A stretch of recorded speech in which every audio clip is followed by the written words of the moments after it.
Em 2004, um telescópio espacial captou algo que nenhum cientista da NASA conseguia explicar. Uma região no centro do universo observável onde absolutamente nada deveria existir. Sem galáxias, sem estrelas, sem matéria escura, sem nada. Um vazio perfeito em forma de bolha, com mais de 1 bilhão de anos-luz de diâmetro. Os astrofísicos ficaram em silêncio, porque aquilo não deveria existir segundo nenhum modelo cosmológico conhecido. Mas existia, e ainda existe, e ninguém sabe o que é. Exceto que existe um texto com mais de 3.000 anos que descreve exatamente isso. E não é o único caso, porque a NASA encontrou outras coisas no espaço que fazem a mesma pergunta surgir novamente. Como um livro escrito há milênios, sabia o que levaria séculos de ciência para descobrir. Fica até o fim desse vídeo, porque o que você vai ver aqui não é religião versus ciência. É algo muito mais perturbador do que isso. É a possibilidade de que as duas estejam descrevendo a mesma coisa. Vamos começar pelo começo. Pelo que a ciência moderna diz sobre a origem do universo. O modelo cosmológico padrão diz que o universo começou com o Big Bang, há aproximadamente 13,8 bilhões de anos. Antes do Big Bang, não existia espaço, não existia tempo, não existia matéria, absolutamente nada. E então, de um estado de nada absoluto, tudo passou a existir em uma fração infinitesimal de segundo. Luz, energia, matéria, tempo e espaço surgiram simultaneamente do nada. Agora abre o primeiro versículo do primeiro capítulo do primeiro livro da Bíblia. Gênesis 1:1. No princípio, Deus criou os céus e a terra. Gênesis 1:3. E disse Deus, haja luz, e houve luz. Um texto de 3.000 anos diz que antes da criação não havia nada, que tudo começou em um momento específico, e que a luz veio primeiro. A física moderna diz que antes do Big Bang não havia nada, que tudo começou em um momento específico, e que fótons, ou seja, luz, foram as primeiras partículas a se estabilizar. Coincidência? Talvez. Mas espera, porque isso é só o começo. Em 1929, o astrônomo Edwin Hubble descobriu algo que derrubou séculos de ciência de uma vez. O universo está se expandindo. Todas as galáxias estão se afastando umas das outras em todas as direções. Isso significa que no passado, tudo estava mais próximo. E antes disso, mais próximo ainda. E antes disso, tudo estava no mesmo ponto. Isso confirmou matematicamente que o universo teve um começo, que não é eterno, que nasceu. Einstein ficou tão perturbado com essa ideia que chegou a manipular suas próprias equações para evitar essa conclusão. Porque um universo com começo implicava em algo que a ciência não queria admitir, que pode ter havido uma causa. Agora olha o que Isaías 40:22 diz, escrito aproximadamente 700 anos antes de Cristo. É ele que está assentado sobre o círculo da terra, e os seus habitantes são como gafanhotos. É ele que estende os céus como uma cortina, e os desenrola como uma tenda para habitar. Estende os céus. Em hebraico, o verbo usado é nata, que significa esticar, expandir, desdobrar. Um texto de 2.700 anos, usando a palavra expandir para descrever o comportamento do universo, que só foi confirmado pela ciência em 1929. Mas voltemos ao vazio que a NASA encontrou, porque esse é o caso mais perturbador de todos. Em 2007, astrofísicos da Universidade do Minnesota publicaram uma descoberta que sacudiu a comunidade científica. Usando dados do telescópio espacial WMAP, eles identificaram uma região no universo chamada de Cold Spot, ou ponto frio. Uma área com temperatura significativamente mais baixa que o restante do universo, e com uma ausência quase total de matéria. Um vazio com mais de 1 bilhão de anos-luz de extensão, tão grande que desafia qualquer explicação dentro da cosmologia convencional. Os cientistas tentaram explicar com simulações. Nenhuma reproduziu um vazio daquele tamanho de forma natural. Alguns chegaram a sugerir que poderia ser a marca de uma colisão com um universo paralelo. Outros simplesmente admitiram: não sabemos o que é. Agora olha o que Jó 26:7 diz, escrito há mais de 3.000 anos. Ele estende o norte sobre o vazio e suspende a terra sobre o nada. O norte sobre o vazio. Em hebraico, a palavra usada para vazio é tohu, que significa lugar sem forma, região sem nada. E curiosamente, o Cold Spot descoberto pela NASA está localizado na direção norte do universo observável, na constelação de Eridanos. Um texto de 3.000 anos descrevendo um vazio no norte do universo que a NASA levaria milênios para encontrar. Como isso é possível? Mas ainda não acabou. Porque a NASA também encontrou algo sobre a natureza da luz que muda tudo. Em 1905, Albert Einstein publicou a teoria da relatividade especial. Uma das conclusões mais espantosas foi esta: o tempo não é absoluto. O tempo é relativo à velocidade e à gravidade. Para um objeto viajando na velocidade da luz, o tempo simplesmente para. Isso significa que, em escala cósmica, um único dia pode corresponder a bilhões de anos dependendo do referencial. E isso resolve um dos maiores problemas que os céticos usam para atacar a Bíblia: os 6 dias da criação. O físico Gerald Schroeder, doutor pelo MIT, passou décadas analisando o texto hebraico original de Gênesis com base na física relativística. Ele chegou a uma conclusão matemática perturbadora. Se calcularmos os 6 dias da criação usando o referencial do tempo cósmico, ou seja, do momento do Big Bang, levando em conta a expansão do universo e a dilatação temporal, cada dia bíblico corresponde a bilhões de anos terrestres. E a sequência dos eventos em Gênesis, luz, atmosfera, oceanos, vida vegetal, animais, humanos, corresponde exatamente à sequência que a ciência moderna estabeleceu para a evolução do universo e da vida na Terra. Exatamente, na mesma ordem, em um texto de 3.000 anos. Pensa o que isso significa. Não é que a Bíblia estava errada sobre os 6 dias. É que nós estávamos lendo com o referencial errado. Mas vamos mais fundo, porque o que a NASA descobriu sobre a estrutura do universo é ainda mais perturbador.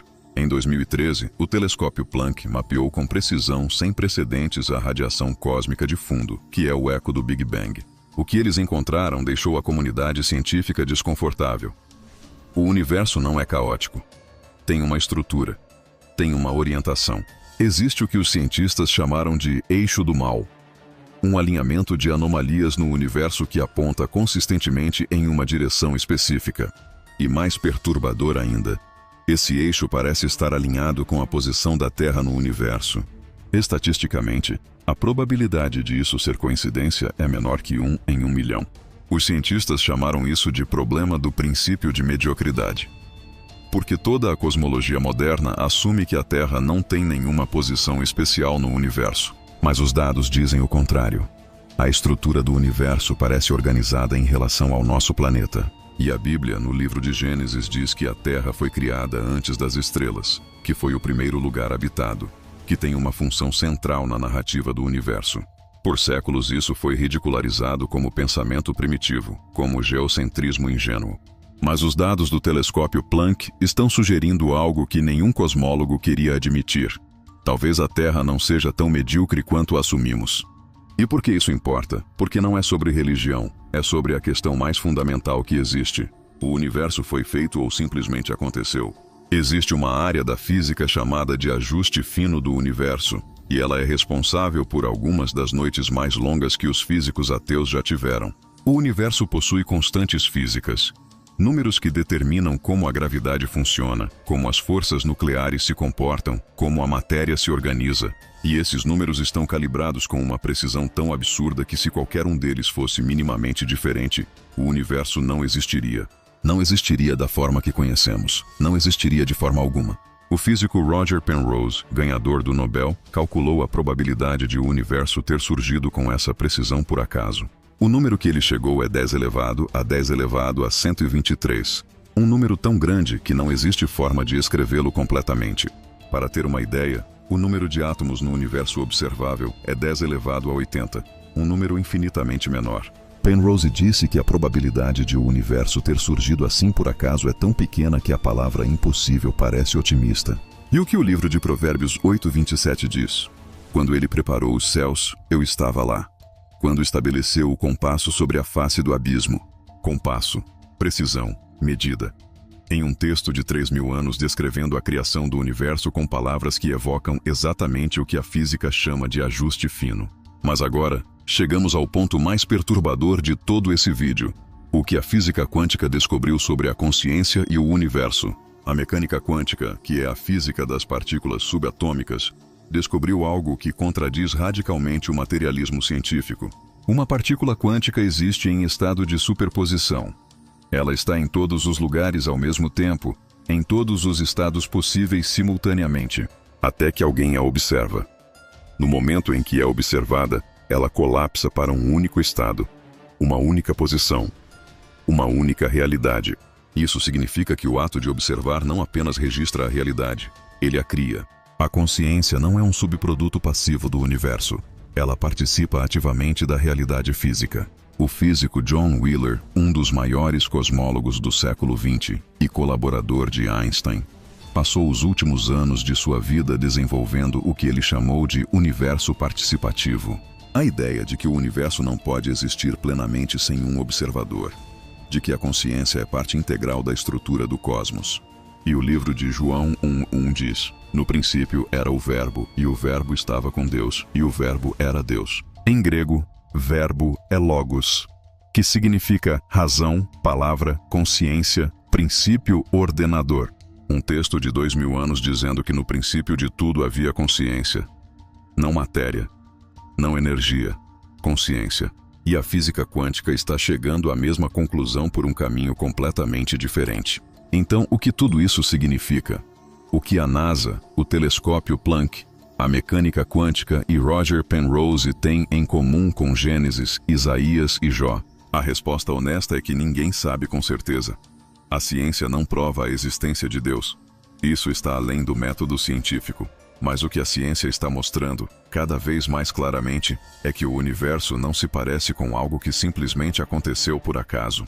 Ele se parece com algo que foi pensado, que foi calibrado, que tem estrutura, direção e propósito embutidos em sua física mais fundamental.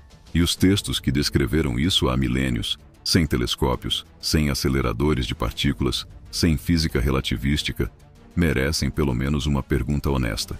Como eles sabiam? Não é necessário ser religioso para achar essa pergunta perturbadora. É necessário apenas ser honesto, porque a alternativa, que tudo isso seja coincidência, que um texto de 3.000 anos acertou casualmente a expansão do universo, o vazio no norte, a sequência da criação, o ajuste fino e o papel da consciência. Essa alternativa exige uma fé no acaso muito maior do que qualquer religião exige em Deus. Os maiores físicos do mundo, Einstein, Penrose, Wheeler, Heisenberg, não eram ingênuos. E todos eles, em algum momento de suas vidas, admitiram que o universo parece demais com algo intencional para ser ignorado. Einstein disse: "Quero saber como Deus criou este mundo. Não estou interessado neste ou naquele fenômeno. Quero conhecer os pensamentos de Deus. O resto é detalhe." Werner Heisenberg, um dos fundadores da mecânica quântica, disse: "O primeiro gole do copo das ciências naturais te tornará ateu. Mas no fundo do copo, Deus está te esperando."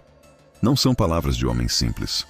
São palavras de pessoas que passaram suas vidas inteiras olhando para o universo com os instrumentos mais precisos que a humanidade já construiu. E chegaram à mesma fronteira que o escritor de Gênesis chegou há 3.000 anos, sem nenhum instrumento. A fronteira onde a ciência para. E a pergunta começa. Então eu te pergunto, depois de tudo que você viu aqui, o que você acha? Coincidência ou algo mais? Comenta aqui embaixo, porque esse é o tipo de conversa que a maioria das pessoas tem medo de ter em voz alta. E no próximo vídeo, eu vou te mostrar algo ainda mais perturbador, o que os manuscritos do Mar Morto revelaram sobre a Bíblia que a igreja não esperava encontrar. Ativa o sininho. Até lá.